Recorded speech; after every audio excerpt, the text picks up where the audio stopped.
യോഗ്യനല്ല യേശുവേ നിൻ സ്നേഹം പ്രാപിപ്പാൻ. ഞാൻ യോഗ്യനല്ല യേശുവേ നിൻ നന്മ പ്രാപിപ്പാൻ. എങ്കിലും നീ സ്നേഹിച്ചു, എങ്കിലും നീ മാനിച്ചു, എങ്കിലും നീ സ്നേഹിച്ചു, എങ്കിലും നീ മാനിച്ചു. വായിച്ച ഭാഗത്തിന്റെ ബാക്കി ഭാഗം വേണം എന്ന് പകരം നിങ്ങൾ സംസാരിക്കാൻ ആഗ്രഹിക്കുന്നു. അപ്പോസ്തല പ്രവൃത്തി 7-ാം അധ്യായം 35-ാമത്തെ വാക്യം, നിന്നെ അധികാരി ന്യായകർത്താവുമാക്കിയതാ എന്നിങ്ങനെ അവർ തള്ളിപ്പറഞ്ഞ ഈ മോശെ ദൈവം ഉൾപ്പെടത്തിൽ പ്രത്യക്ഷനായ ദൂതൻ മുഖാന്തരം അധികാരിയും വീണ്ടെടുപ്പുകാരനുമാക്കി അയച്ചു. മോശയെ കുറിച്ച് നമ്മൾ കഴിഞ്ഞ ദിവസങ്ങളൊക്കെ ചെറുതായ രീതിയിൽ ചെറിയ വിവരണങ്ങൾ നമ്മൾ ചിന്തിപ്പാൻ ഇടയായിട്ടുണ്ട്. അതിനുശേഷം യോസഫ് തൻ്റെ സഹോദരന്മാരുടെയും താൻ ദുഷിക്കപ്പെട്ടു, പകയ്ക്കപ്പെട്ടു, താൻ സ്വപ്നം കണ്ടതിന്റെ പേരിൽ തന്നെ എല്ലാവരും പിടക്കുന്നതിന്മേൽ തള്ളി മാറ്റി. പക്ഷെ ദൈവം തനിക്ക് വേണ്ടി ഒരുക്കിയ വഴികളിലേക്ക് യാത്ര ചെയ്യുന്ന ഭാഗമാണ് നമ്മൾ ചിന്തിച്ചത്. അവിടെ നമ്മൾ പറഞ്ഞത് അവസാനിപ്പിക്കുന്നത് പാനപാത്ര വാഹകന്മാരുടെ പ്രമാണം. കഴിഞ്ഞ ആഴ്ച വന്നവരല്ല ഈ ആഴ്ച വന്നിരിക്കുന്നത് എനിക്ക് നന്നായിട്ട് അറിയാം. പക്ഷെ യൂട്യൂബിൽ കൂടെ ഈ പ്രസംഗം നമുക്ക് കേൾക്കാൻ കഴിയുന്നുണ്ട് കാണുന്നവർക്ക്. അപ്പോൾ എന്റെ ബാക്കി ഭാഗങ്ങളാണ് ചിന്തിക്കുന്നത്. തള്ളിക്കളഞ്ഞതിനെ അല്ലെങ്കിൽ നിന്ദിക്കപ്പെട്ടതിനെ ദൈവത്തിന് പദ്ധതി ഉണ്ടെങ്കിൽ ദൈവം ഉയർത്തും. അതോടുള്ള ബന്ധത്തിലാണ് വിശുദ്ധ ബൈബിളിൽ പറഞ്ഞിരിക്കുന്ന നിരവധി വ്യക്തികൾ. ഞാൻ പറഞ്ഞാലൊന്നും ഒതുങ്ങുകയില്ല. എന്റെ ചെറിയ ബുദ്ധിക്കോ എന്റെ ചെറിയ പ്രസംഗത്തിനോ ഒന്നും അത് വിവരിച്ച് വർണ്ണിപ്പാൻ കഴിയത്തില്ല. അതിനേക്കാൾ അപ്പുറമാണ് ദൈവം നടത്തിയ വിശുദ്ധന്മാരുടെ അല്ലെങ്കിൽ വ്യക്തികളുടെ ഗുണവിശേഷങ്ങൾ, ദൈവം ഉയർത്തിയ അനുഭവങ്ങൾ. അതുകൊണ്ട് എന്നെ പരിശുദ്ധാത്മാവ് ഞാൻ പ്രാർത്ഥിച്ചപ്പോഴൊക്കെ ഓർപ്പിച്ച ഭാഗങ്ങളാണ് ദൈവമക്കളുമായി ഞാൻ ചിന്തിക്കുന്നത്. അതിന്റെ 3-ാമത്തെ ഭാഗമാണ് ഇന്ന് ചിന്തിക്കുന്നത്. കഴിഞ്ഞ 2 ആഴ്ചയിൽ മോശയെ കുറിച്ചും യോസഫിനെ കുറിച്ചുമാണ് ചിന്തിക്കാൻ ഇടയായിട്ടുള്ളത്. അതുകൊണ്ട് യോസഫ് കാരാഗൃഹത്തിൽ അടയ്ക്കപ്പെട്ടു. പാനപാത്രവാഹന്മാരുടെ പ്രമാണി പറഞ്ഞു, ഞാൻ രാജസ്ഥാനത്തെത്തുമ്പോൾ അല്ലെങ്കിൽ അവിടെ അകത്തെത്തുമ്പോൾ ഞാൻ നിന്റെ കാര്യം ഓർപ്പിക്കാമെന്ന് പറഞ്ഞു. പക്ഷെ ഓർത്തില്ല. 2 സംവത്സരം കഴിഞ്ഞ് ദൈവം ഫറവോന്റെ സ്വപ്നം കാണിക്കുകയാണ്. ഫറവോന്റെ സ്വപ്നത്തിന് ആർക്കും അതിന് വ്യാഖ്യാനിക്കാൻ കഴിയില്ല. ജ്ഞാനികളായിട്ടുള്ളവരെ, മന്ത്രവാദികളായിട്ടുള്ളവരെ ഒക്കെ ദേശത്ത് നിന്ന് വിളിച്ചു കൂട്ടി. എവിടൊക്കെ സ്പെഷ്യലിസ്റ്റ് ഇതിന്റെ ആൾക്കാരുണ്ടോ അവിടെ എല്ലാം ആൾക്കാരെ വിളിച്ചു കൂട്ടി ഈ അർത്ഥം വ്യാഖ്യാനിക്കാൻ വേണ്ടി പറഞ്ഞു. പക്ഷെ അവരൊന്നും അർത്ഥം വ്യാഖ്യാനിച്ചില്ല. അപ്പോഴാണ് പാനപാത്രവാഹന്മാരുടെ പ്രമാണി പറഞ്ഞത്, ഞാനും അപ്പക്കാരുടെ പ്രമാണിയും കൂടെ കാരാഗൃഹത്തിൽ കിടന്ന സമയത്ത് ഞങ്ങൾ ഒരു സ്വപ്നം കണ്ടു. ഞാനും അപ്പക്കാരുടെ പ്രമാണി ഒരു സ്വപ്നം കണ്ടു. ഞങ്ങളുടെ സ്വപ്നം ഈ യോസഫിനോട്, ഈ എബ്രേ യൗവനക്കാരനോട് പറഞ്ഞപ്പോൾ അദ്ദേഹം കൃത്യമായിട്ട് അത് വ്യാഖ്യാനിച്ചു തന്നു. അതുപോലെ സംഭവിച്ചു. ഒന്ന്, എന്നെ പഴയതുപോലെ കൊട്ടാരത്തിനകത്താക്കി എനിക്ക് പഴയ സ്ഥാനം ലഭിച്ചു. രണ്ടാമത്, എന്നോടൊപ്പം ഉണ്ട് അപ്പക്കാരുടെ പ്രമാണിയെ മരത്തിന്മേൽ തൂക്കി, അതിന്റെ തല വെട്ടി മരത്തിന്മേൽ തൂക്കി. ഇത് 2 സംഭവിച്ച കാര്യം. അപ്പോൾ ഇവിടുത്തെ ജ്ഞാനികൾക്കും ഇവിടുത്തെ മന്ത്രവാദികൾക്കും കാണാനോ കേൾക്കാനോ വ്യാഖ്യാനിക്കാനോ കഴിയാത്ത ഒരു കാര്യം അദ്ദേഹത്തിന് കഴിയുമെന്ന് ആര് പറഞ്ഞു? പാനപാത്രകന്മാരുടെ പ്രമാണി ഫറവോനോട് പറഞ്ഞു, ഞാൻ എന്റെ കുറ്റം ഓർക്കുന്നു. അവിടെ ഞാൻ പ്രസംഗിച്ച് അവസാനിപ്പിച്ചത്. ഞാൻ എന്റെ കുറ്റം ഓർക്കുന്നു. എന്നോട് അദ്ദേഹം പറഞ്ഞതാ, മേളിൽ ചെല്ലുമോ എന്ന് ഓർക്കണമേ, അധികാരം കിട്ടുമോ എന്ന് ഓർക്കണമേ, എന്നെ ഒന്ന് മറക്കാതെ എന്റെ കാര്യം ഒന്ന് റെക്കമെൻഡ് ചെയ്യണമേ, ശുപാർശ ചെയ്യണേ. പക്ഷെ ദൈവം 2 സംവത്സരം കഴിഞ്ഞപ്പോ ഇവരെ വീണ്ടും സ്വപ്നം കാണിച്ചില്ല. അധികാരിയായ ഫറവോനെ സ്വപ്നം കാണിച്ചു. അധികാരിയായ ഫറവോനെ സ്വപ്നം കാണിച്ച് അവിടെ ദൈവപ്രവൃത്തി വെളിപ്പെടുത്തുകയാണ്. അവിടെ പറഞ്ഞാണ് അവസാനിപ്പിച്ചത്. ഈ സ്വപ്നങ്ങളുടെ ഒരു ഘോഷയാത്രയാണ് കാണുന്നത്. സ്വപ്നം പ്രവൃത്തി മറ്റുള്ള കാര്യമല്ല. ഉറക്കത്തിൽ കിടക്കുന്നവരെ ദർശനം കാണിച്ച്, സ്വപ്നം കാണിച്ച് ദൈവം പ്രവൃത്തി ചെയ്യാം. തന്റെ പ്രിയനോ അവൻ ഉറക്കത്തിൽ കൊടുക്കുന്നതൊക്കെ നമ്മൾ വായിക്കാറുണ്ട്. അപ്പോൾ കിടന്നുറങ്ങുന്നവരുടെ മേൽ സ്വപ്നം കാണിച്ച്, അത് സാധാരണ ഒരു വ്യക്തിത്വത്തെ അല്ല, ശക്തന്മാരായ അധികാര കസേരയിൽ ഇരിക്കുന്നവരുടെ മേൽ സ്വപ്നം കാണിച്ച് വ്യാഖ്യാനിക്കാൻ ആളില്ലാതെ എന്ത് ചെയ്യുക? അവിടെ യോസഫിന് വേണ്ടി ദൈവം വഴി വെട്ടി തുറക്കുക. കഴിഞ്ഞ ദിവസങ്ങളൊക്കെ ദൈവമക്കളിലൂടെ പലരും സാക്ഷ്യം പറഞ്ഞു. ഈ വചനങ്ങളൊക്കെ ജീവിതത്തിൽ ഏറ്റെടുത്താൽ വിടുതല. ഈ വചനങ്ങളൊക്കെ കേട്ട് അനുസരിച്ച് സ്തോത്രം പറഞ്ഞാൽ അനുഗ്രഹമാണ്. എന്റെ വാക്കുകളോ എന്റെ വ്യക്തിത്വമോ അല്ല പ്രധാനം, ദൈവത്തിന്റെ വചനത്തിനും ദൂതിനോ പ്രാധാന്യത്തിലുള്ളത്. യേശുവിന്റെ മഹത്വമാണ് ഇവിടെ നടക്കുന്നത്. സാമെന്ന് പറയുന്ന ഒരു വ്യക്തി ഒരു പോസ്റ്റ്മാന്റെ ഡ്യൂട്ടി ചെയ്യുന്നത് മാത്രമേ ഉള്ളൂ. എന്നെ നിങ്ങൾ മറക്കുക, ദൈവത്തിന്റെ വചനം ഓർക്കുക. ക്ഷീണിച്ചിരിക്കുന്നവർക്ക് ഈ വചനം ഏറ്റെടുക്കാൻ കഴിയത്തില്ല. അതുകൊണ്ട് പരിശുദ്ധാത്മാവ് എന്നോട് പറഞ്ഞ മെസ്സേജ് ദൂതൻ എല്ലാ ദിവസവും ദൈവദാസന്മാരുണ്ട്. അവസാനത്തെ പ്രസംഗം ഞാൻ തന്നെ ഏറ്റെടുത്തിരിക്കുന്നത്. പരിശുദ്ധാത്മാവ് എന്നോട് പറഞ്ഞിട്ടുണ്ട് ഈ വചനങ്ങൾ ഈ സഭയിൽ പ്രസ്താവിക്കണമെന്ന്. അതുകൊണ്ട് ഈ വചനങ്ങൾ അടുത്ത ആഴ്ച നിങ്ങൾ വരത്തില്ല, മറ്റൊരാൾക്കാണ് അവസരം കിട്ടുന്നത്. പക്ഷെ ഇന്ന് പകൽ നിങ്ങളോട് പരിശുദ്ധാത്മാവ് ഇടപെടുന്നത് കേട്ട് നന്ദിയോടെ സ്തോത്രം ചെയ്ത് സ്വീകരിച്ചോണം. അത് അനുഗ്രഹം. അപ്പോൾ ജ്ഞാനികൾക്കും മന്ത്രവാദികൾക്കും ഒക്കെ ചെയ്യാൻ പറ്റാത്ത, വ്യാഖ്യാനിക്കാൻ പറ്റാത്ത, കമന്റ് ചെയ്യാൻ പറ്റാത്ത കാര്യം ദൈവത്തിന്റെ ദാസനായ യോസഫിനെ കൊണ്ട് ദൈവം ചെയ്യിക്കുക. ദൈവം സ്വപ്നത്തിന്റെ പുറകെ പിന്നെ പിന്നെ സ്വപ്നം കാണിക്കുക. ഒരു സ്വപ്നം പറഞ്ഞോ വേണ്ടിയിട്ടാണെങ്കില, രണ്ടാമത് വീണ്ടും സ്വപ്നം കാണിക്കുക. സ്വസ്ഥത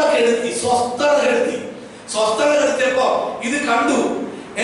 ആ രാജ്യത്തിനുണ്ടാകുന്ന സംഭവങ്ങളെ കുറിച്ച് പറയുക, ആ രാജ്യത്തിനുണ്ടാകുന്ന പ്രശ്നങ്ങളെ കുറിച്ച് ദൈവം കാണിക്കുക. പശുവിനെ, മൃഗത്തെ അല്ലെങ്കിൽ മറ്റ് പ്രകൃതിയിലുള്ള കുറച്ച് കാര്യങ്ങളൊക്കെ തന്നെ കാണിക്കുന്നത്. എന്താ ഇത് വ്യാഖ്യാനിക്കാൻ തനിക്ക് ആരെങ്കിലും കിട്ടുമെന്ന് ആഗ്രഹിച്ചിരിക്കുമ്പോഴാണ്, വ്യാകുലപ്പെട്ടിരിക്കുമ്പോഴാണ് പാനപാത്രവാഹകൻ പണ്ട് മറന്നു കളഞ്ഞ പുള്ളി ഇപ്പൊ എന്ത് ചെയ്യുന്നത്? ദൈവത്തിന്റെ ദാസനായ യോസഫിനെ പറയുകയാണ്, ഒരു എബ്രായക്കാരനുണ്ട്, ഞങ്ങളുടെ കൂടെ കാരാഗ്രഹത്തിൽ അടയ്ക്കപ്പെട്ട ഒരു എബ്രായക്കാരൻ ഞങ്ങൾ ചെന്നപ്പോൾ അവിടെ ഉണ്ടായിരുന്നു. ഞങ്ങളോട് പറഞ്ഞ ദൂത് കറക്റ്റ് ആയിരുന്നു, അത് മറച്ചു വെക്കാൻ പറ്റത്തില്ല. അദ്ദേഹത്തെ വിളിക്കുക. അപ്പോൾ ദൈവത്തിന്റെ സന്നിധിയിൽ തന്നെ ഉയർത്തുന്ന ഒരു ഘട്ടമാണ്. 12-ാമത്തെ വാക്യം വായിച്ചേ. 12-ാം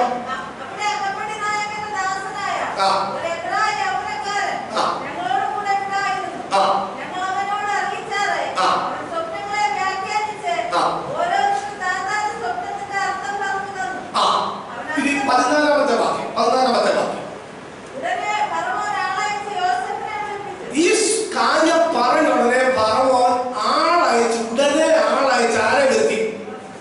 യോസഫിനെ വിളിപ്പിച്ചു. കാരാഗ്രഹത്തിൽ കിട്ടുന്ന അവസ്ഥയിൽ നിന്ന്, ആ കിടക്കുന്ന അവസ്ഥയിൽ നിന്ന് ശവരം ചെയ്യിപ്പിച്ച് വസ്ത്രമൊക്കെ ഇടിപ്പിച്ച് കുളിച്ച് കുട്ടപ്പനാക്കി, നമ്മുടെ ഭാഷ പറഞ്ഞ നല്ല മിടുക്കനാക്കി എവിടെ കൊണ്ട് നിർത്തിയേക്കുക? കാരാഗ്രഹത്തിനകത്ത് ഈ സമയത്തൊന്നും ചിലപ്പോൾ നടക്കണമെന്നില്ല. അവിടെ കിടന്ന് മനസ്സ് മരവിച്ച് കിടക്കുക. യോസഫിന്റെ തലയിലെ മുടികളൊക്കെ ശവരം ചെയ്യിപ്പിച്ച്, അല്ലെങ്കിൽ ശേവൊക്കെ ചെയ്യിപ്പിച്ച്, നമ്മൾ പറയുന്ന പോലെ വസ്ത്രമൊക്കെ ധരിപ്പിച്ച് രാജാവിന്റെ മുമ്പിൽ വരുമ്പോ ആ മാന്യതയ്ക്ക് വന്നുകൊണ്ട് കൊണ്ടുവന്നേക്കുക. സ്വപ്നം കേട്ടാൽ വ്യാഖ്യാനിക്കുന്ന ആളാണെന്ന് ഞാൻ അറിഞ്ഞത്. പറവൻ പറയുക, യോസഫേ, നിന്നെ കുറിച്ച് നീ ഒരു എബ്രായക്കാരൻ, നീ സ്വപ്നമൊക്കെ കണ്ട വ്യാഖ്യാനിക്കും. രാജാവിന് മുമ്പിൽ ചെന്നിരിക്കുമ്പോ ആ ടെൻഷൻ അറിയണം. പരീക്ഷയ്ക്ക് പോകുന്ന കൊച്ചുങ്ങളുടെ ബുദ്ധിമുട്ട് നമുക്കറിയാം. അല്ല, നമ്മളൊരു ഇന്റർവ്യൂവിന് പോകുമ്പോൾ ബുദ്ധിമുട്ടറിയാം. രാജാവിക്ക് വന്നാട്ട് പിടിക്കാനാണോ, കൊല്ലാനാണോ, അധികാരത്തിൽ ഇരുത്താനാണോ, പറഞ്ഞു വിടാനാണോ ഒന്നും അറിയത്തില്ലല്ലോ. നീ സ്വപ്നമൊക്കെ വ്യാഖ്യാനിക്കുമെന്ന് ഞാൻ കേട്ടിട്ടുണ്ട്, ശരിയാണോ? അപ്പം ദൈവത്തിന്റെ ദാസനായ യോസഫ് കൃപ ലഭിച്ചാൽ പറയുന്ന ഒരു മറുപടി ഉണ്ട് കേട്ടോ. ഞാനല്ല, ദൈവം തന്നെ ഫറവോന് ശുഭകരമായ ഉത്തരം നൽകുന്നു. എന്നെ വിളിച്ചാൽ ഞാൻ കോളറൊക്കെ പിടിച്ചിട്ട് പറയും, എന്താ രാജാവ് പറഞ്ഞു ഡയലോഗ്, എന്നെ ഒറ്റ പ്രവചനം അല്ലെ ശരിയാകുമ്പോൾ ഞാൻ ഓട്ടോമാറ്റിക്കായിട്ട് പറയും, എന്റെ മഹത്വം എടുക്കാൻ ഞാൻ ശ്രമിക്കും. പക്ഷെ യോസഫിന്റെ ഒരു പ്രത്യേകത എന്ന് ചോദിച്ചാൽ, യോസഫ് അവിടെ താഴുക. ഞാനെന്നുള്ള ഭാവം മാറ്റി വെച്ചിട്ട് യോസഫ് പറയുക, എന്താ പറയുന്നത് അറിയാമോ?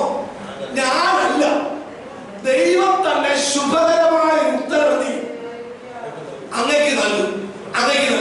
ഞാനിവിടെ പറയാവുന്ന ആളല്ല, പക്ഷെ എന്നോടൊപ്പം എന്റെ ദൈവത്തിന്റെ സാന്നിധ്യമുണ്ട്. നീ സ്വപ്നം കണ്ടപ്പോ തൊട്ട് നിന്നെ പകയ്ക്കുന്നവരുണ്ട്, ദുഷിക്കുന്നവരുണ്ട്, നിന്ദിക്കുന്നവരുണ്ട്, ആക്ഷേപിക്കുന്നവരുണ്ട്, പലതും പറയുന്നവരുണ്ട്. പക്ഷെ അന്നേരം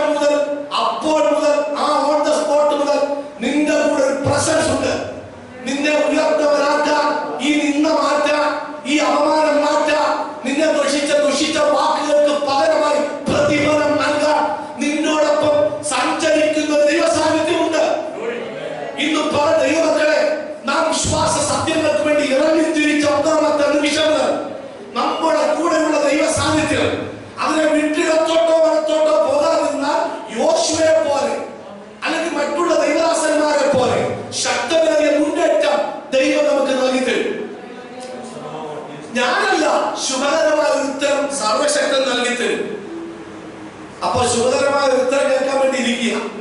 1 കൊരിന്ത്യർ 1-ാം അധ്യായത്തിന്റെ 27-ാമത്തെ വാക്യം വായിച്ചേര്. 1 കൊരിന്ത്യർ 1-ാം അധ്യായം പുതിയ നിയമത്തിൽ അപ്പോസ്തലനായ പൗലോസ് രേഖപ്പെടുത്തിയിരിക്കുന്ന ഭാഗം. ജ്ഞാനികളെ ലജ്ജിപ്പിക്കുക. ദൈവം ലോകത്തിൽ ഭോഷത്വമായത് തിരഞ്ഞെടുത്തു. ബലമുള്ളതിനെ ലജ്ജിപ്പിക്കുക. ദൈവം ലോകത്തിൽ ബലഹീനമായത് തിരഞ്ഞെടുത്തു. അടുത്തത് ഉള്ളതിനെ ഇല്ലായ്മയാക്കുക. ദൈവം ലോകത്തിൽ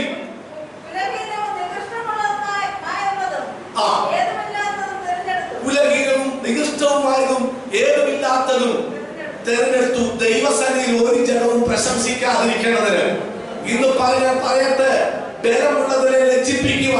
സ്വപ്നം കണ്ടപ്പോൾ അവൻ തന്നേക്കാൾ ശ്രേഷ്ഠന്മാരുണ്ടായിരുന്നു. മോശയോട് കൂടെ യാത്ര ചെയ്യുന്ന പല ശ്രേഷ്ഠന്മാരുണ്ടായിരുന്നു. പക്ഷേ ദൈവത്തിന്റെ പദ്ധതി ഉണ്ടല്ലോ, ഒന്നുമില്ലാത്തതിനെ ഉയർത്താനായിരുന്നു. ബലമുള്ളതിനെ ലജ്ജിപ്പിക്കാനായിരുന്നു. എന്തുകൊണ്ടാ നീ അവങ്കലേക്ക് നോക്കിയാലോ? നോക്കാത്തവരുടെ മുമ്പിൽ ലജ്ജിപ്പിക്കാൻ നടത്താൻ വേണ്ടിയാണ്. അവങ്കലേക്ക് നോക്കിയവർ പ്രകാശിതരായി. അവരുടെ മുതൽ ലജ്ജിച്ചു പോയില്ല. എല്ലാവരെയും ലജ്ജിപ്പിക്കാതിരിക്കുന്ന ദൈവത്തിന്റെ നടപ്പാടുമല്ല. ആ ദൈവത്തിന്റെ തിരുമുഖത്തേക്ക്, ആ ദൈവത്തിൽ ആശ്രയിക്കുന്നവർക്ക്, ആ ദൈവത്തിൽ സമർപ്പിതമാകുന്നവർക്ക് വേണ്ടി പ്രവർത്തിപ്പാനാണ് എന്റെ കർത്താവ് ജീവിക്കുന്നത്. വിളപ്പന്മാരെ, അലസന്മാരെ, ആത്മാർത്ഥതയില്ലാത്തവരെ, ദൈവത്തെ ആരാധിക്കാത്തവരെ, ദൈവത്തിന് മുമ്പിൽ മറ്റുള്ള ക്രിയകളുമായി നടക്കുന്നവരെ ഉയർത്താനല്ല ദൈവം ആഗ്രഹിക്കുന്നത്. ദൈവത്തിന്റെ മുമ്പിൽ സമർപ്പിതമാകുന്നവരെ, മനോഭാവമുള്ളവരെ, താഴ്മയുള്ളവരെ, വിനയമുള്ളവരെ, പ്രാർത്ഥനയുള്ളവരെ, ആരാധനയ്ക്ക് വേണ്ടി വാഞ്ചയുള്ളവരെ, ദൈവവുമായി ഒരുമിച്ച് യാത്ര ചെയ്യുന്നവരെ ഉയർത്താനാണ് ദൈവം ഇഷ്ടപ്പെടുന്നത്. അതിനൊരു കുറുക്കുവഴികളില്ല കേട്ടോ. അത് കൊച്ചവരാണെങ്കിലും വലിയവരാണെങ്കിലും പാസ്റ്ററാണെങ്കിലും വിശ്വാസിയാണെങ്കിലും അതിന്റെ മുമ്പിൽ ഒരു ട്രിക്കില്ല, കുറുക്കുവഴിയില്ല, ഒരു ഷോർട്ട് കട്ട് ഇല്ല. അതിനു മുമ്പിൽ ദൈവത്തിന് മുമ്പിൽ ഉയർത്തപ്പെടാൻ നിന്നെ ഉയർത്തിയത് ബലമുള്ളതിനെ ലജ്ജിപ്പിക്കുവാൻ. അതുപോലെ ഭോഷത്വമായി തെരഞ്ഞെടുത്തു. ബലമുള്ളതിനെ ലജ്ജിപ്പിക്കുവാൻ ദൈവം ലോകത്തിൽ ബലഹീനമായി തെരഞ്ഞെടുത്തു. ജ്ഞാനികളെ ലജ്ജിപ്പാൻ ദൈവം ലോകത്തിൽ ഭോഷത്വമായി തെരഞ്ഞെടുത്തു. നീ പരിധികളും ഒക്കെ പറഞ്ഞ മോശയാണ്. പക്ഷേ നിന്നെ തന്നെ തെരഞ്ഞെടുത്തതിന് ദൈവത്തിന് ഉദ്ദേശമുണ്ട്. 1 കൊരിന്ത്യർ 1:25 കാണുന്നു. ഞാൻ തന്നെ വായിക്കാം. ദൈവത്തിന്റെ ഭോഷത്വം മനുഷ്യരെക്കാൾ ജ്ഞാനമേറിയതു. ദൈവത്തിന്റെ ബലഹീനത മനുഷ്യരെക്കാൾ ബലമേറിയതുമാകുന്നു. ആ വാക്യം വായിച്ചാൽ പ്രത്യേകത കാണുന്നത് എന്താ? ദൈവത്തിന് ഭോഷത്വം ഉണ്ട്. ഇനി ദൈവത്തിന്റെ ഭോഷത്വം എന്ന് പറഞ്ഞാൽ പൗലോസ്ലീഹ പറയുക ദൈവ ഭോഷൻ പോലെ തെറ്റിദ്ധരിക്കുക. ആ വാക്യം വായിക്കുമ്പോൾ ദൈവ ഭോഷനാണ്. ദൈവത്തിന്റെ ഭോഷത്വം മനുഷ്യരെക്കാൾ ജ്ഞാനമുള്ളതാണ്. എവിടെ വരെ പോയിട്ടുണ്ട്? എവിടെ വരെ മനുഷ്യൻ കണ്ടുപിടുത്തങ്ങൾ മുന്നോട്ട് പോയി? മനുഷ്യന്റെ തലച്ചോറുകൾ എത്രമാത്രം വലിയതായി പ്രവർത്തിച്ചു കഴിഞ്ഞു. കൊറോണയ്ക്ക് അങ്ങനെയുള്ള കാര്യങ്ങൾക്ക് മുമ്പിലാണ് മനുഷ്യൻ ഇപ്പൊ പരാജയപ്പെട്ട് നിൽക്കുന്നത്. പക്ഷേ മനുഷ്യൻ ഒത്തിരി ഉയർച്ച പടികൾ ചവിട്ടി കയറിയ. പക്ഷേ ഈ ജ്ഞാനത്തിന് മുമ്പിൽ ഇവിടെ പറയുന്നത് ദൈവത്തിന്റെ ഭോഷത്വം മനുഷ്യരെക്കാൾ ജ്ഞാനം അറിയുന്നു. ദൈവത്തിന്റെ ബലഹീനല്ല ദൈവം. ദൈവത്തിന്റെ ബലഹീനത മനുഷ്യരെക്കാൾ ബലമേറിയതോ. അപ്പോൾ നമ്മേക്കാൾ ശക്തരല്ല, സർവശക്തനാ ദൈവം. നമ്മൾ ബുദ്ധിയുണ്ടെന്നും നമ്മൾ ചെയ്യാൻ പ്രാപ്തിയുണ്ടെന്നും നമുക്കെല്ലാം ചെയ്തെടുക്കാൻ കഴിയുമെന്ന് പറയുന്നവരാ മനുഷ്യരെക്കാൾ. എന്നെ കൊണ്ടെല്ലാം സാധിക്കും. പക്ഷേ ഇവിടെ പറയുന്നു ഭോഷത്വോ ബലഹീനത ഉണ്ടെങ്കിൽ അത് മനുഷ്യരെക്കാൾ മുകളിൽ നിൽക്കുന്നതാ. നോക്കണം, ചില അവഗണിക്കപ്പെട്ടതിനെയാണ് ദൈവത്തിന് ആവശ്യം. അവഗണിക്കപ്പെട്ടതിനെ ഇന്ന് എന്നെ കേൾക്കുന്ന ദൈവമക്കളെ, നമ്മുടെ ജീവിതത്തിൽ കർത്താവ് പല അവസരങ്ങൾ നൽകിയിട്ടുണ്ട്. കർത്താവ് നമ്മളെ ബലപ്പെടുത്തുന്നുണ്ട്, ശക്തീകരിക്കുന്നുണ്ട്. നമ്മൾ പലപ്പോഴും പറയാറില്ലയോ, കർത്താവെ എനിക്ക് ഇന്ന പരിധിയുണ്ട്, എനിക്ക് ഇന്ന ബുദ്ധിമുട്ടുണ്ട്, എനിക്ക് സാഹചര്യങ്ങൾ അനുകൂലമല്ല, എനിക്ക് കഴിവില്ല, ആ ആളെപ്പോലെ എനിക്ക് പ്രാർത്ഥിക്കാൻ കഴിയത്തില്ല, ആ ആളെപ്പോലെ എനിക്ക് പ്രസംഗിക്കാൻ കഴിയത്തില്ല, ആ കുഞ്ഞിനെ പോലെ ആ മോളെ പോലെ എനിക്ക് സ്റ്റേജിൽ നിന്നൊന്നും പറയാൻ കഴിയത്തില്ല, എനിക്ക് ആ ആടകുട്ടുള്ള വീട് എനിക്കില്ല, ആ ആടകുട്ട് എനിക്ക് വണ്ടിയില്ല, അവിടുത്തെ പിള്ളേർ പഠിക്കുന്നതിനുള്ള പഠിത്തമൊന്നും എനിക്കില്ല, എന്റെ കുഞ്ഞുങ്ങൾ ഇതിന് മണ്ടന്മാരും അച്ഛന്മാരും എന്നൊക്കെ ചിന്തിച്ച നമ്മൾ കുറച്ച് നമ്മളെ കുറിച്ച് അടിവര ഇട്ടിട്ടില്ലയോ? ഇന്ന് പകൽ അവരവരെ കുറിച്ച് ചിന്തിച്ചാൽ മതി. അടുത്തിരിക്കുന്ന കസേര ഇരിക്കുന്നവരെ കുറിച്ച് ചിന്തിക്കേണ്ട. പരിശുദ്ധാത്മ പറയുന്നുണ്ട്, മോശയെ പോലെയല്ല യോശുവയെ നടത്തിയത്, അതുപോലെ ഞാൻ നിന്നോട് കൂടെ ഇരിക്കുമെന്ന് പറഞ്ഞിട്ടുണ്ട്. എന്താ യോസേഫിനെ വ്യത്യസ്തനായിട്ട് നടത്തിയത്? ദൈവത്തിന് ഓരോരുത്തരെ കുറിച്ചും ഓരോ പദ്ധതികളുണ്ട്, പ്ലാനുകളുണ്ട്. എന്റെ വീടിനെ നടത്തുന്നത് പോലെയല്ല അടുത്തൊരാളെ ദൈവം നടത്തുന്നത്. ഹൃദയത്തിന്റെ നിലവാരങ്ങൾ ഇന്നും പകൽ ദൈവസന്നിധി സമർപ്പിച്ച നിന്നെ എത്തിക്കേണ്ട സ്ഥലത്ത് ദൈവം എത്തിക്കും. നിന്നെ അധികാരിയും നായകർത്താവും ഒക്കെ ആക്കി വെച്ചത് ആരാണെന്ന് ചോദിക്കുന്നവരുടെ മധ്യത്തിൽ നിന്നെ അധികാരിയും കർത്താവും അല്ലെ നായകർത്താവും ഒക്കെ ആക്കി മാറ്റുവാൻ ദൈവത്തിന് കഴിയും, മനുഷ്യർക്കല്ല.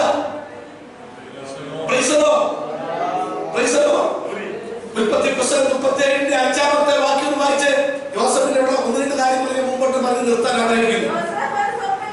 യോസേഫ് ഒരു സ്വപ്നം കണ്ടു.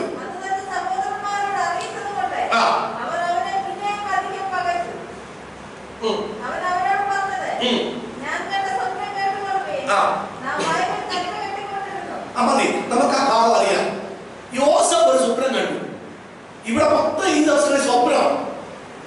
ഈ സ്വപ്നം കാണുന്നത് യാഥാർത്ഥ്യമല്ലല്ലോ. ഞാൻ എത്രയോ സ്വപ്നം കണ്ടിട്ടുണ്ടെന്ന് അറിയാം. ചാടി എഴുന്നേൽക്കുമ്പോ ആ സ്വപ്നമൊക്കെ ചുമ്മാ ചിലപ്പോൾ നല്ല ആഹാരം കഴിച്ചുകൊണ്ടിരിക്കുന്ന സ്വപ്നം കണ്ടോണ്ടാ ചാടി എഴുന്നേൽക്കുന്നത്. നോക്കുമ്പോ അതൊന്നുമില്ല, ചുമ്മാ വെള്ളം പിരികി നമ്മളിരിക്കും. പല മുമ്പ് ഹോട്ടലിൽ ചെന്ന് സാപ്പാട് കഴിക്കുന്ന ഒരു സ്വപ്നം കണ്ടോണ്ടാ ചാടി ഇങ്ങനെ എന്തുവാ കിടക്കുന്ന സംസാരിക്കുന്നത്. ഓ ബിരിയാണി കഴിച്ചോണ്ടിരിക്കുക, അതിൻ്റെ ഇടയ്ക്ക് ശല്യം ചെയ്ത് ഇച്ചിരൂടെ ചിക്കൻ ഇട്ട്, ഇച്ചിരൂടെ അല്ലെങ്കിൽ സലാഡ് ഇട്ട്, ഇച്ചിരൂടെ റൈസ് ഇട്ട് പറഞ്ഞോണ്ടിരിക്കുമ്പോഴാണ് വീട്ടുകാർക്ക് കേൾക്കാം. അത് കഴിഞ്ഞ് കണ്ണു തുറക്കുമ്പോൾ ചിക്കനും ഇല്ല, മട്ടനും ഇല്ല, ഫ്രൈഡ് റൈസും ഇല്ല, ഒന്നുമില്ല. പിന്നെ ഓർത്തിരിക്കുക, വീട്ടിൽ ചിലപ്പോൾ കഞ്ഞിയായിരിക്കും ഉച്ചയ്ക്കുള്ളത്. ഈ സ്വപ്നങ്ങളൊക്കെ ചിലപ്പോൾ യാഥാർത്ഥ്യമാകണമെന്നില്ല. ഈ കാണുന്ന സ്വപ്നങ്ങളൊന്നും യാഥാർത്ഥ്യമാണ്. പക്ഷെ ദൈവം കാണിക്കുന്ന, ദൈവം സംസാരിക്കുന്ന, ഇതുപോലെ ആരാധനയിൽ വന്ന് കേൾക്കുന്ന ദൈവത്തിന്റെ ശബ്ദമല്ലോ വചനമുണ്ടല്ലോ, അത് നിന്റെ ജീവിതത്തിൽ വിടുതലാണ്. ഈ ഉറക്കത്തിൽ കാണുമ്പോൾ കഴിക്കുന്ന കുടിക്കുന്ന സ്വപ്നമല്ല. അല്ലെ ഇന്നാരെ പോലെ ആകണം, ഇന്നോരെ പോലെ ആകണം, ഇങ്ങനെ തന്നെ ഇന്ന് ചിന്തിക്കുന്ന കുറച്ച് ചിന്തമുണ്ടല്ലോ, അതല്ല. പരിശുദ്ധാത്മാവ് ഇതുപോലുള്ള സഭായോഗത്തിന് ഉപവാസ പ്രാർത്ഥനയിൽ ദൈവത്തിന്റെ അഭിഷേകന്മാരിൽ കൂടെ പറയുന്ന വചനത്തിന്റെ ദൂതരുണ്ടല്ലോ, അത് സ്വപ്നമായി നീ സ്വീകരിച്ചുകൊണ്ട്, നിന്നോടുള്ള ദൂതായി സ്വീകരിച്ചുകൊണ്ട് സ്തോത്രം പറഞ്ഞ ദൈവത്തിന്റെ പ്രവൃത്തിയെ കാണുന്നത് വിദൂരമാണെന്ന് പറഞ്ഞു ഞാൻ കർത്താവിന്റെ നാമത്തിൽ ദൈവസഭയോട് ഓർപ്പിക്കുക. എന്താ നമ്മളെ കാണിക്കുന്നത്? എനിക്കറിയാം, ദൈവദാസന്മാർ ശക്തമായ വചനം പറയുമ്പോൾ ഞാൻ ഏറ്റെടുത്ത് സ്തോത്രം ചെയ്തിട്ടുണ്ട്. അല്ലാതെ വണ്ടി ഓടിച്ചോണ്ട് പോകുമ്പോൾ ഒത്തിരി സ്വപ്നം കണ്ടിട്ടുണ്ട്. ഓ അവിടെ പോകുന്നു, ഇവിടെ പോകുന്നു, ഇങ്ങനെ ചെയ്യുന്നു, ഞാൻ അത് എടുക്കും, ഞാൻ ഇങ്ങനെ എടുക്കും. അതല്ല, ദൈവ സാന്നിധ്യത്തിൽ ദൈവത്തിന്റെ പ്രസൻസിൽ വന്നിരിക്കുമ്പോൾ, ദൈവദാസന്മാർ സ്തോത്രം ചെയ്യുമ്പോൾ, ദൈവമക്കൾ ഒരുമിച്ച് പ്രാർത്ഥിക്കുമ്പോൾ ഇതിന്റെ അകത്തൂടെ കേൾക്കുന്ന ദൈവത്തിന്റെ വചനമുണ്ട്. അതുകൊണ്ടാ പറയുന്നത് ആരാധനയ്ക്കൊക്കെ വരണം. വയ്യാതാകാതിരിക്കുക ആരെ മാത്രം വരണ്ട. അല്പമാവ് കൊണ്ടുണ്ടല്ലോ, ഒരു സീറ്റ് കാര്യമുണ്ടെങ്കിൽ ഇവിടെ വന്നോണം. എനിക്ക് നിർബന്ധമില്ല, ഇവിടുത്തെ കമ്മിറ്റിക്ക് നിർബന്ധമില്ല. പക്ഷേ ഞാൻ പറയുന്നത് നിർബന്ധമില്ല, ഇപ്പൊ നമ്മൾ നിർബന്ധിക്കുന്നില്ലല്ലോ. ഒരു സമയമെങ്കിലും ഒരു സീറ്റ് ഇവിടെ കാര്യമുണ്ടെങ്കിൽ ചോദിച്ചോണം. പാസ്റ്ററെയോ ചുമതലപ്പെട്ടവരെയോ വിളിച്ചോണം, എനിക്കൊരു സീറ്റ് തന്നേക്കണം എന്ന് പറയണം. അത്ര ആവേശത്തോടെ വരുന്നവരുണ്ടല്ലോ. ദൂത് ദൈവം കേൾപ്പിക്കുമെന്ന്, ദൂത് ദൈവം കേൾപ്പിക്കുമെന്ന്. ഈ ഡിസംബർ മാസം 2020 കഴിഞ്ഞ ഇന്ത്യൻ പെന്തക്കോസ്ത് ദൈവസഭയിലുള്ള ദൈവമക്കൾ 40 പേരടങ്ങുന്ന ഈ സഭായോഗത്തിൽ അടുത്ത ആഴ്ച വരുന്ന ദൈവമക്കളോടല്ല, ഇന്ന് വന്ന ദൈവമക്കളോട് ഞാൻ പറയട്ടെ, നിങ്ങളെ കേൾപ്പിക്കാനുള്ള സന്ദേശം, മെസ്സേജ് ദൈവം തന്നിരിക്കും. പ്രവാചകനടുത്ത് പോയി തല കൈവെക്കണ്ട. ഇന്ന് നിന്നോട് പറയാനുള്ളത്, നിന്റെ തലമുറയോട് പറയാനുള്ളത്, നിന്റെ സഭയോട് പറയാനുള്ളത് നിന്നെ കേൾപ്പിച്ചിരിക്കും. വിശ്വസിക്കുന്നവർ കരങ്ങളുയർത്തി ദൈവത്തിന് സ്തോത്രം ചെയ്യുക. യോസേഫിന്റെ കറ്റ മറ്റുള്ളവരുടെ കറ്റ എന്തെയ്യുന്നതാ? വണങ്ങുമോ? നമസ്കരിക്കുക? സഹിക്കുമോ? പിന്നീട് അറിയാം, സൂര്യനും ചന്ദ്രനോട് നമസ്കരിക്കുന്നത്. സൂര്യനും ചന്ദ്രനും കൂടെ നമസ്കരിക്കുന്ന അപ്പനെയും അമ്മയും. എടാ, ഞങ്ങൾ നമസ്കരിക്കുന്നു പറഞ്ഞാൽ ഞങ്ങൾക്ക് സ്വീകരിക്കാം. നിന്റെ അപ്പനും അമ്മയോട് നമസ്കരിക്കുന്നു ഞങ്ങൾ എങ്ങനെ ചെയ്തു? മേലെ വിട്ടിത്തരം പറയാൻ ആവശ്യമില്ലാത്ത ഒരിക്കലും നിന്റെ അപ്പനും അമ്മയും നിന്നെ നമസ്കരിക്കുന്നു. പകയ്ക്കാനുണ്ടെങ്കിൽ ദൂഷിക്കാൻ ദൈവം കാണിച്ചു കഴിഞ്ഞാൽ പറയാതിരിക്കാൻ പറ്റുമോ? പക്വതയില്ലാതെയാണെന്ന് രക്തബന്ധങ്ങൾ പറയും, പക്വതയില്ലായ്മ എന്ന് രക്തബന്ധങ്ങൾ പറയും. പക്ഷേ ദൈവം പറയുന്നത് പറയാനല്ല ഞാൻ ഈ ആഴ്ച എഴുന്നേൽക്കുന്നത്. ദൈവം പറഞ്ഞത് പറയാതിരിക്കാൻ പറ്റത്തില്ല. പിന്നെ ദൈവം പറഞ്ഞത് പറയാതിരിക്കാൻ പറ്റത്തില്ല മാതാവേ, പിതാവേ. ദൈവം പറയുന്നത് പറയാതിരിക്കാൻ പറ്റത്തില്ല സഹോദര സഹോദരി. ഇന്ന് പകലിൽ പരിശുദ്ധാത്മാവ് ഉദ്യമേൽപ്പിക്കുന്ന, നിയോഗിക്കുന്ന, അഭിഷേകത്തോടെ പറയാൻ പ്രേരിപ്പിക്കുന്ന സന്ദേശത്തിന്റെ കാതലായ ഭാഗങ്ങൾ ഞാൻ വിളമ്പിത്തരികയാണ്. നീ ഞങ്ങളുടെ രാജാവാകുമോ, നീ ഞങ്ങളെ വാഴുമോ? അതിനുള്ള കാര്യമില്ല. നീ ഞങ്ങളുടെ രാജാവാകുമോ, നീ ഞങ്ങളെ വാഴുമോ? ചുമ്മാ നിന്റെ സ്വപ്നം വേറെ. നീ ആഗ്രഹിച്ച നിന്റെ തിളപ്പിച്ച വെള്ളം ഒന്ന് വാങ്ങി വെച്ച് നടക്കാൻ പോകുന്നില്ലേ? പക്ഷേ ഞാൻ കഴിഞ്ഞ ദിവസം പറഞ്ഞ ആദ്യത്തെ ഞായറാഴ്ച ദൈവം സൈൻ ചെയ്തത്, ദൈവം കുറിച്ചിട്ടത്, ദൈവം പ്രോമിസ് ചെയ്ത സമയം നിന്നോട് പറഞ്ഞിട്ടുണ്ടെങ്കിൽ, ദൈവത്തിന്റെ ദാസന്മാരെ നിന്നോട് പറഞ്ഞിട്ടുണ്ടെങ്കിൽ അതിനുള്ള തകരം മറിക്കാൻ ഒരു ശക്തിക്കും ദൈവം അനുവാദം കൊടുത്തിട്ടില്ല. ഇന്ന് പകൽ വിശ്വാസ കർത്താവ്, എനിക്കതിന്മേൽ ശക്തിയില്ല, എനിക്കതിന്മേൽ കൃപയില്ല, എനിക്കത് നടത്തി തരാനുള്ള പ്രാപ്തിയില്ല, എന്നെ റെക്കമെൻഡ് ചെയ്യാൻ ആരുമില്ല, എന്നെ ശുപാർശ ചെയ്യാൻ ആരുമില്ല. പക്ഷെ അങ്ങേക്ക് ഈ വാഗ്ദത്തം പൂർത്തീകരിപ്പാൻ, ഈ വാഗ്ദത്തത്തിൽ കൊണ്ടെത്തിക്കുവാൻ എന്റെ കർത്താവിന് കഴിയുമെന്ന് ഇന്ന് പകൽ വിശ്വസിക്കുന്ന കർത്താവ് എത്ര പേർക്ക് ആത്മാർത്ഥമായിട്ട് ഈ പകൽ പറയാൻ കഴിയും? പെട്ടെന്ന് കൊണ്ടുവരാൻ ഉൽപ്പത്തി പുസ്തകം 41-ന്റെ 38-39 വാക്യം. ഉൽപ്പത്തി പുസ്തകം 41, 41, 38, 39 ജെനസിസ്.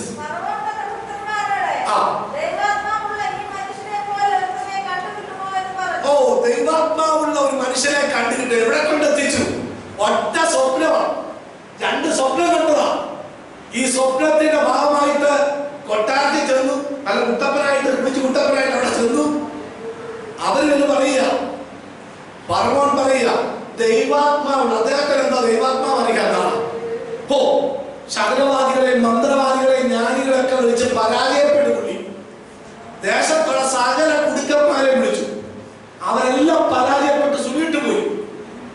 എന്താ ദൈവം നിയോഗിച്ച വന്നപ്പോൾ ആ രാജാവിനെ പറയുക, എന്താ എന്താ ദൈവാത്മാവുള്ള ഈ മനുഷ്യനെ പോലെ മനുഷ്യനെ കിട്ടുമോ?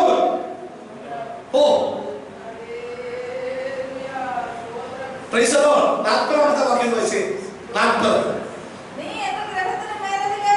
നീ എന്റെ ഗ്രഹത്തിന് മേലധികാരിയാകുന്നു. ഇത് പറയാനാണ്. എവിടെ കിടന്നവരാണ് ഓർത്തോടെ? നിരപരാധിയാണ്, കുറ്റം ചുമത്തപ്പെട്ട് കാരാഗ്രഹത്തിനകത്ത് കിടക്കുക. അപ്പൊ ചോദിക്കുക, നീ എവിടെ എവിടെ കിടന്നവരാ? മുണ്ടറയാണ്, കൊല്ലത്തെ മുണ്ടറയാണ്. ആ, കൊല്ലത്തൊരു കുണ്ടനുണ്ട്. ആ കുണ്ടറയിലാണ് അവിടെ വന്നിരിക്കുന്നത്. ഇവിടെ ഒത്തിരി സഞ്ചാരത്തിൽ ശിവൻ വരുമല്ലോ, കുണ്ടറയിലും പത്തനാപുരത്തും ഒക്കെ. അത്രയും പാർട്ടികളല്ല. ഇത് കാരാഗ്രഹത്തിൽ നിന്നും കുണ്ടറയിൽ നിന്നും ഇവിടെ എത്തപ്പെട്ടതാണ്. അവിടെ വന്ന് പറയുക, നീ എവിടെ നിന്നാ വന്നതെന്ന് ചോദിക്കുന്നുണ്ട്. നീ എന്റെ ഗ്രഹത്തിന് മേലധികാരിയാണ്. ഇതാരാ പറയുന്നേ? ഇതാരാ പറയുന്നേ? രാജാവാ പറയുന്നത്, സാധാരണക്കാരല്ല. ഇന്ന് പറഞ്ഞ ദൂര് പറയാ കേട്ടോ. ദൈവമക്കൾ ഒരു കാര്യം കേൾക്കണം. യൂട്യൂബിൽ കൂടെ ഞങ്ങളെ ശ്രദ്ധിക്കുന്ന ദൈവ പ്രിയപ്പെട്ടവരോട് ഒരു സന്ദേശം കൈമാറും. ഈ സഭയിലുള്ളവരോട് മാത്രമല്ല പറയുന്നത്. എന്താ എന്താ പറയുന്നത്?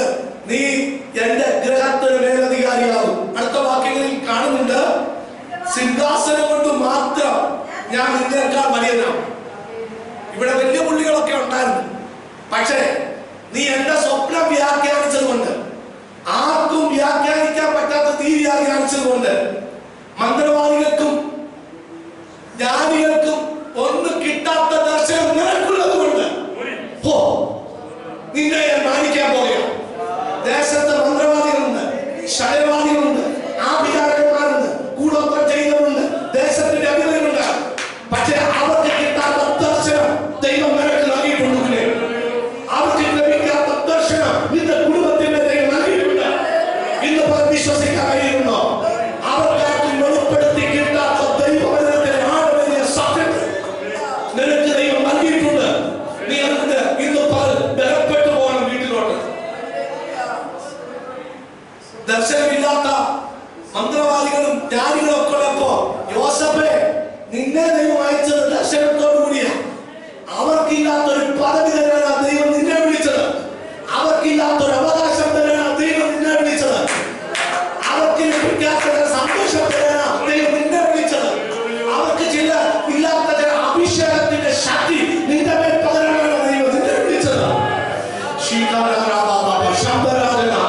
ഇന്ന് പകൽ ഈ ഊരക്കെടുത്തോളം ദൈവത്തിന്റെ വചനത്തിന്റെ ശക്തി ഇന്ന് പകൽ ചെറുതിനെ തൊട്ടുകൊണ്ടിരിക്കുകയാണ്. ദൈവത്തിന്റെ ആത്മാവിന്റെ സ്പർശനം കർത്താവേ, എന്റെ ജീവിതത്തിൽ നാളുകളായി പ്രാർത്ഥിക്കുന്ന ചില പ്രാർത്ഥനാ വിഷയമുണ്ട്. പക്ഷേ ദൈവമേ, ഈ ദിവസങ്ങളിൽ അതിന്റെ പൂർത്തീകരണത്തിന് വേണ്ടി, അതിന്റെ സമാപ്തിക്ക് വേണ്ടി, അതിന്റെ ഫിനിഷിംഗ് പോയിന്റിന് വേണ്ടി ഞാൻ ആഗ്രഹിക്കുകയാണ്. എന്നെ ഇന്ന് പകൽ അതിനുവേണ്ടി ഞാൻ സമർപ്പിക്കുകയാണ്. മനുഷ്യൻ വിധിച്ച വിധികൾ, മനുഷ്യൻ വെച്ച ചില മതിലുകൾ ഇന്ന് പകൽ പൊളിയണം. ഈ ദിവസങ്ങളിൽ ആരാധനയ്ക്ക് വരുമ്പോൾ പൊളിഞ്ഞു മാറണം. നീ അസൂയപ്പെടേണ്ട, ആരെ വിമർശിക്കേണ്ട, ഉയർത്തപ്പെടുന്നതിനെ നോക്കി കണ്ടുകഴിക്കേണ്ട.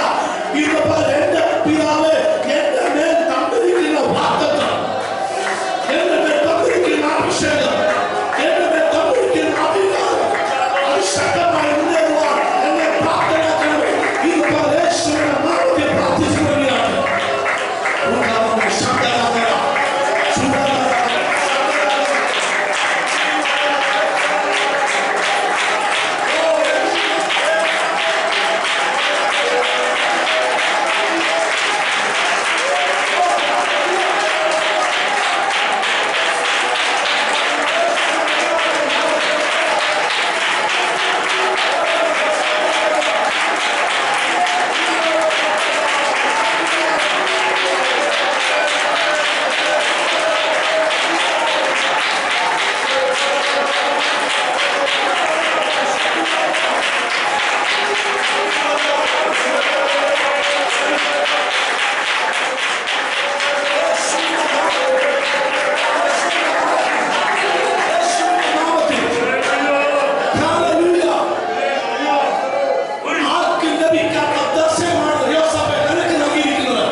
ഒരുവനെ ദൈവത്തെ ഉയർത്താൻ പദ്ധതിയുണ്ടെങ്കിൽ അത് ദൈവം നടപ്പിലാക്കും. ഇവിടുത്തെ ഗവൺമെന്റ് പോലോ, കേന്ദ്ര ഗവൺമെന്റ് പോലോ, ലോകത്തിലെ ഗവൺമെന്റ് പോലെയല്ല. അത് ചിലപ്പോൾ സാധിച്ചേക്കാം, ചിലപ്പോൾ സാധിക്കാതിരിക്കാം. അതിൻ്റെ അകത്ത് ഭരണപക്ഷമുണ്ട്, പ്രതിപക്ഷമുണ്ട്. പക്ഷെ ദൈവത്തിന് എത്ര പ്രതിപക്ഷം ഉണ്ടെങ്കിലും, ദൈവത്തിന് എത്ര വലിയ പ്രതിപക്ഷം ഉണ്ടെങ്കിലും, ഇവിടുത്തെ LDF ഗവൺമെന്റിന്റെ പ്രതിപക്ഷമാണ് UDF അല്ല BJP ഈ ലോകത്തിൽ. പക്ഷെ ഞാൻ പറയട്ടെ, സ്വർഗത്തിലെ ദൈവത്തിന് പ്രതിപക്ഷം എന്നൊരു സാധനം വിഷയമുണ്ട്. ആരൊക്കെ പ്രതിപക്ഷത്ത് നിന്നാൽ ഇന്ന് യേശുവിന്റെ നാമത്തിൽ പറയാണ്, ദൈവത്തിന്റെ പദ്ധതിയെ പൂർത്തീകരിപ്പാൻ വിശ്വസ്തനാണ്. ഹല്ലേലൂയ. മോശേ, നീ തള്ളപ്പെട്ടവൻ, നിന്നെ തള്ളിക്കളഞ്ഞവൻ, നിന്നെ നായകത്വവും അധികാരിയും ഒക്കെ ആക്കുന്ന ചോദിച്ചവരാ. യോസേഫേ, നീ സ്വപ്നം കണ്ടതിന്റെ പേരിൽ വീട്ടിനകത്ത് നിനക്ക് കുത്തുവാക്കുകൾ കിട്ടി. പക്ഷേ ദൈവത്തിന്റെ പദ്ധതിയെ തടയാൻ കഴിയത്തില്ല. ഹല്ലേലൂയ. ദൈവത്തിന്റെ പദ്ധതി നടപ്പിലാക്കും.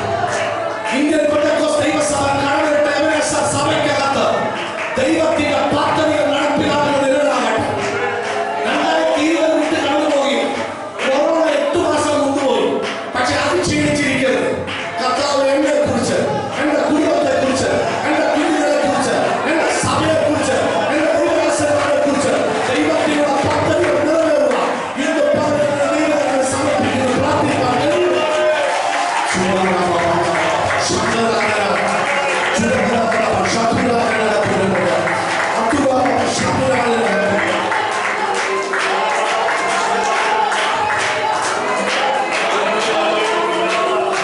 പെട്ടെന്ന് വായിക്കാം. വായിക്കട്ടെ. 41-ാമത്തെ വാക്യം ഇങ്ങനെ കാണുന്നത്, ഇതാ ഞാൻ നിന്നെ മിസ്രയീം ദേശത്തൊക്കെയും മേലധികാരിയാക്കിയിരിക്കുന്നു. സ്വപ്നം എവിടെ കൊണ്ടെത്തിച്ചു പറയട്ടെ. ഞങ്ങൾ പറയാം, നിന്നെ ഞങ്ങൾക്ക് അധികാരിയും ന്യായകർത്തി. എന്റെ വിഷയം ഇതാ, അവർ തള്ളിക്കളഞ്ഞതിനെ, ഇതാ എന്റെ സബ്ജക്ട്, അവർ തള്ളിക്കളഞ്ഞതിനെ, പിന്നോട്ട് പിടിച്ചതിനെ ദൈവം മുമ്പോട്ട് കൊണ്ടുവന്നു. അതുകൊണ്ട് മോശയുടെ കാര്യം പറഞ്ഞു. അവർ പിന്നോട്ട് പിടിച്ചതിനെ, അത് മോശയാണെങ്കിലും യോസഫാണെങ്കിലും ദൈവം കൊണ്ടെത്തിച്ചു. ഇല്ലയോ?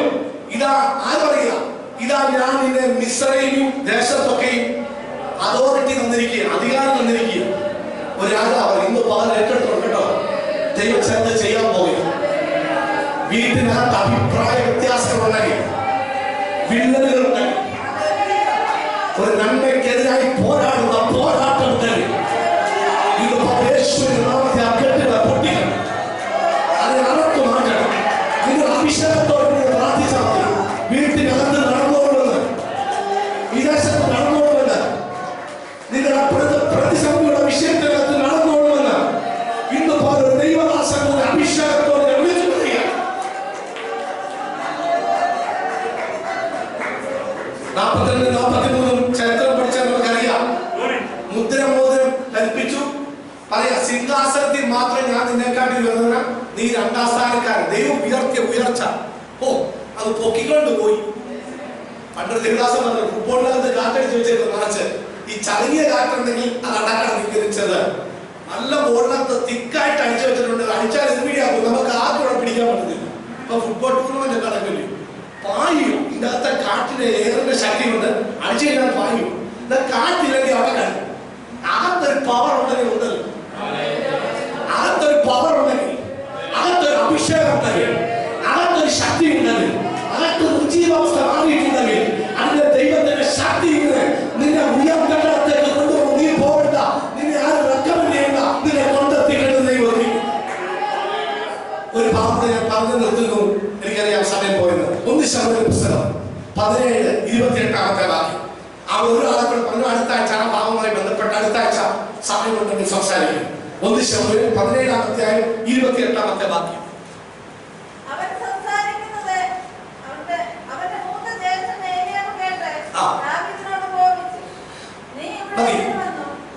ദാവീദിന്റെ ജ്യേഷ്ഠ സഹോദരൻ ഏലിയാബ്, ആ മനുഷ്യൻ ഈ ഗോലിയാത്തിനെ പിടിക്കാൻ വേണ്ടി എല്ലാവരും വന്നപ്പോ കൊച്ചനിയനാണ് വന്നേക്ക്. ദേഷ്യപ്പെട്ടു. പറയാ, നീ പടകാണല്ലോ ഇവിടെ വന്നത്, മര്യാദ വീട്ടിൽ പോണം, നീ എന്തിനാ ഇവിടെ വന്നത്, അഹങ്കാരി എന്നൊക്കെ വിളിച്ചോണ്ട് ഭയങ്കരമായിട്ട് ദേഷ്യപ്പെട്ടു, കോപിച്ചു. അദ്ദേഹത്തിന് തന്റെ അഹങ്കാരം നികളഭാവം കൊണ്ട് അവിടെ എത്തിയേക്കുന്നതൊക്കെ പറഞ്ഞു. ഒരു കൊച്ചു പയ്യൻ എന്തൊക്കെ വേദന ഉണ്ടാകും, ഭയങ്കര ശക്തിയോട് പോയതാ. അവിടെ നമ്മുടെ ദൈവത്തിന്റെ നാമത്തിൽ വെല്ലുവിളിക്കുന്ന കണ്ടപ്പോ ചാടി ഇറങ്ങി പോയതാ. പക്ഷേ അവിടെ ശക്തിപ്പെട്ട് മുമ്പോട്ട് പോയപ്പോ എന്ത് ചെയ്തു, അവിടെ തന്നെ നിരുത്സാഹപ്പെടുത്തുക. 17-57 വായിച്ചേരെ. ദാവീദ് ഫെലിസ്ത്യനെ മതി രാജാവിന്റെ അടുത്ത് ചെല്ലുക. പടകളം വന്നവനെ പടക്കളത്തിന് മേലധികാരിയാക്കി. ഈ ദിവസം ചേട്ടൻ ഏലിയാവ് ആ പടക്കളത്തിൽ വന്നൊരു അഹങ്കാരി, നിഗടി എന്നൊക്കെ വിളിച്ച് തന്നെ വഴക്ക് പറയുക. അവിടെ ഫെലിസ്ത്യന്റെ തല വെട്ടിക്കൊണ്ട് വന്നപ്പോ എന്താ സംഭവിക്കുന്നതെന്ന് അറിയാമോ? അതിശയിച്ചു പോയി. അബ്നേര്, യോനാഥാന് ഒക്കെ അവിടെ കാണുന്നു. രാജാവിന്റെ അടുക്കൽ കൊണ്ടുവന്ന് നിർത്തിയപ്പോ രാജാവ് ഇപ്പൊ ആരെ അറിയിക്കുക? ശൗലെ പടക്കളത്തിനെല്ലാം മേലധികാരിയാക്കി മാറ്റിയത്.